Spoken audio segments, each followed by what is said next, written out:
ଶୁକଦେବ ପରୀକ୍ଷିତଙ୍କୁ କଳି ଦୋଷ ଶୁଣାଇଛନ୍ତି। କଳିଯୁଗରେ କ୍ରମ ବିବର୍ଦ୍ଧିତ ମିଥ୍ୟା, ହିଂସା, ଅସନ୍ତୋଷ ଓ କଳହ ପ୍ରଭାବରୁ ଧର୍ମର 1/4 ବି ବିଲୁପ୍ତ ହୋଇଯିବ। ବେଦ କଳୁଷିତ ହେବ। କଳିଯୁଗ ଅଶେଷ ଦୋଷର ସାଗର। ତେବେ ଏହାର ମହାନ ଗୁଣଟିଏ ଅଛି। ସତ୍ୟ, ତ୍ରେତୟା ଓ ଦ୍ୱାପର ଯୁଗରେ ଯଥାକ୍ରମେ ଧ୍ୟାନ, ଯଜ୍ଞ ଓ ପୂଜାର୍ଚ୍ଚନା କଲେ ଯେଉଁ ଫଳ ମିଳେ, କଳିଯୁଗରେ କେବଳ ଶ୍ରୀକୃଷ୍ଣଙ୍କ ନାମ ସଂକୀର୍ତ୍ତନ କଲେ ସେହି ଫଳ ମିଳିଥାଏ।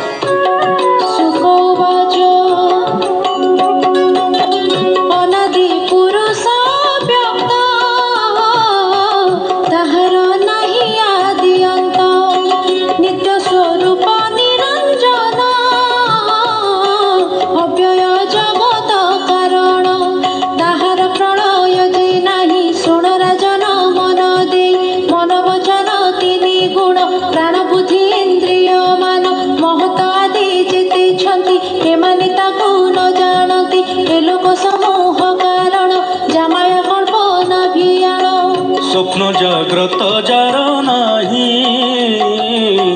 সুষুপ্তি ভেদহীন থাই। পৃথ্বী জল অগ্নি পবন, আকাশ চন্দ্র সূর্যমান, অনুভবি তর্কি ন পাই মূল ব্রহ্ম স্বরূপ সেই। তাঠারে যোগ মায়া লীন, ব্রহ্মাণ্ড সমেত হইন। ଏହି ପ୍ରକାରେ ଲୟ ହୋଇ ପ୍ରାକୃତ ପ୍ରଳୟ ବୋଲାଏ। ବୁଦ୍ଧି ଇନ୍ଦ୍ରିୟ ଅର୍ଥ ମାନ ଜ୍ଞାନରେ ଯେବେ ହନ୍ତି ଲୀନ। ପ୍ରଳୟ ଆତ୍ୟନ୍ତିକ, ଅପର ନାମ ତାର ମୁଖ୍ୟ। ବ୍ରହ୍ମାଣ୍ଡ ସಮೇତ ହଇଣ, ତାଲମ କୋପେ ହନ୍ତି ଲୀନ। ଏ ଯେ ପୁରୁଷ ନିରଞ୍ଜନ, ଯୋଗ ମାୟାଦି ସମିତେଣ। ଆପଣା ସ୍ୱଗୁଣରୁ କରି ପ୍ରଭାକୁ ଆକାଶେ ବିସ୍ତାରି। ଲୀନ ହୁଅଇ ସେ ଇଚ୍ଛାକୁ ମହାପ୍ରଳୟ ବୋଲି ତାକୁ। ଯେମନ୍ତ ହୋଇ ମେଘ ମାନେ ପବନ ସକାଶୁ ଗଗନେ। ଘଟନ୍ତି ପୁଣି ଛାଡ଼ି ଯାନ୍ତି, ତେମନ୍ତ ହୋଇ ମାୟା ଗତି। ମାୟା ସକାଶୁ ଏ ବ୍ରହ୍ମାଣ୍ଡ, ଉତ୍ପତ୍ତି କ୍ଷୟ ପୁଣି ରୁଣ୍ଡ। যেমন্ত সূতা ক্ষীয় হই ওতপ্রোতে বস্ত্র হুই।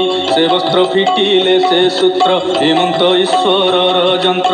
তেমন্ত বিকার মায়ার ব্রহ্মটি বোলায় সংসার।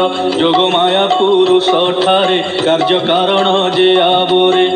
অনন্যে আশ্রয় সে করে, সংযোগ বিযোগ প্রকারে। এণু সে ভ্রম হেউছি, সংসার জড় আবরিছি। এ যেতে আত জাত হନ୍ତି, মায়াକୁ ধরি সে জন্মନ୍ତି। এ মায়া বিকার কারণ, ব্রহ্মাণ্ড বিষ্ণু দেহু জন্ম। ব্রহ্মস্বরূপ তিণু নাম, অনাদি পরম কারণ। সে অবিনাশী যে পুরুষ, বিকার ভেদে অপ্রকাশ। যাহার রূপরেখা নাহি, তাহার বর্ণ ভেদ কাহি। তাহার মায়ার রচনা, নানা রূপ করে সর্জনা। যেমন্তে ঠুল সুবর্ণাদি, কারণ কার্য কুণ্ডলাদি। নানা অলঙ্কার গঢ়াই, বহু বিচিত্র নাম দেই। কাপুনি ভাঙ্গি দগধিলে, এক হুই যে প্রকারে। মায়ারু জীব এবে ভারে, ব্রহ্মাণ্ড কল্পে প্রকারে। দেহ যে হুয়াই বিনাশ, নাম যশ রহে বিশেষ। এভাবে বাসুদেব লীলা, জ্যোতি প্রভাব অংশ কলা। সূর্য তেজু চক্ষু জন্মই, মেঘরে সূর্য নদী সই। ব্রহ্মরু জন্ম এ প্রকার, ত্রিগুণময় অহংকার। আত্মদর্শন বিরোধই, মায়ারে উহাড় করই। সে মেঘ পুଣି নাশ গলে, সূর্য প্রকাশ হয়ে ভলে। জীব পরম তেবে পাই, অজ্ঞান তমকু নাশই। আত্মা বিবেক জ্ঞানময়, মায়া অহংকার নির্ণয়। পাশ বন্ধন জ্ঞান খড়গে, যেবে নছেদে মতি ভঙ্গে অজ্ঞান ভ্রম সে ভ্রমই আত্মাকু দর্শন ন পাই যেবে সে মায়া কুছে দই ব্রহ্ম শরীরে লীন হই সাযুজ্য মুক্তি সে লভই মাতৃ গর্ভরে লীন হই এ যে কাল ঈশ্বর মূর্তি নাহি তাদি অন্ত স্থিতি লভই নানা পরিণাম যেহ্নে আকাশে জ্যোতির্গণ হেমন্ত কাଳର মহিমা যান্ত ন জানন্তি ব্রহ্মা কোটি কোটি ব্রহ্মাণ্ড মান উৎপত্তি স্থিতি অবসান কাଳର অন্ত নাহি রূপ যেণু বাসুদেব স্বরূপ মায়ার গোচর যেণু চারি প্রলয় করে তেণু এ নিত্য নৈমিত্তিক দুই প্রাকৃত অত্যান্তিক হই কাল এ প্রলয় করই ঈশ্বর দেহে লীন হই কে বা বিস্তারি কহু অর্থ ব্রহ্মাদি নহিবে সমর্থ সংসার সমুদ্র দুস্তর তারণে বিষ্ণু কর্ণধার বাসুদেব পদার বিন্দ যেবে ন ধরে হৃদ মধ্য সে কাহি তরিব সংসার বুড়ইত মহাঘোর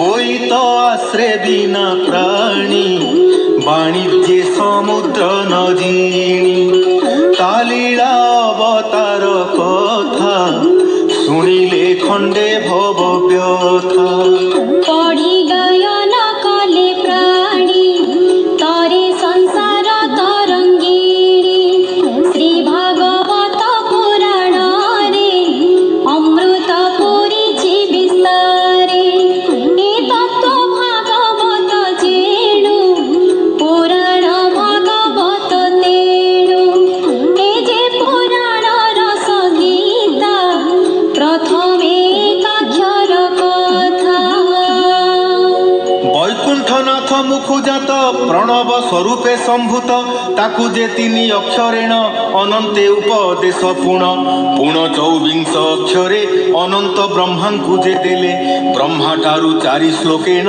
পাইলে নর নারায়ণ নারদে নর নারায়ণ দশ শ্লোকেণ দেলে পুণ নারদ ব্যাসে উপদেশ শত শ্লোকরে পরকাশ সে ব্যাস মুনি বিচক্ষণ 18 সহস্র শ্লোকেণ আম্ভে যে সুক তাঙ্ক শিষ্য আম্ভଙ୍କୁ দেলে উপদেশ ଏବେ ଗଙ୍ଗାର ତୀରରେ ବ୍ରହ୍ମ ଋଷି ସଭା ମଧ୍ୟରେ ତୁମ୍ଭଙ୍କୁ କହି ଏ ପୁରାଣ ଆମ୍ଭେ ଯେ ହୋଇଲୁ କାରଣ ଏହି ପୁରାଣ ତୁମ୍ଭେ ଶୁଣି ଲଭିବ ବିଷ୍ଣୁ ଅଙ୍ଗ ପୁଣି ହରିଚରିତ ପରିପାନ କାଳ ଖଣ୍ଡିବେ ମୁନିଜନ କହଇ ଦାସ ଜଗନ୍ନାଥ କୃଷ୍ଣ ଚରଣେ ଦେଇ ଚିତ୍ତ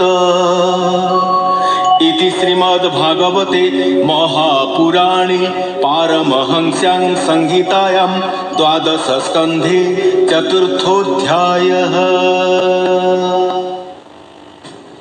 ଶୁଣିଲେ ଅତିବଡ଼ି ଜଗନ୍ନାଥ ଦାସ ବିରଚିତ ଶ୍ରୀମଦ୍ ଭାଗବତର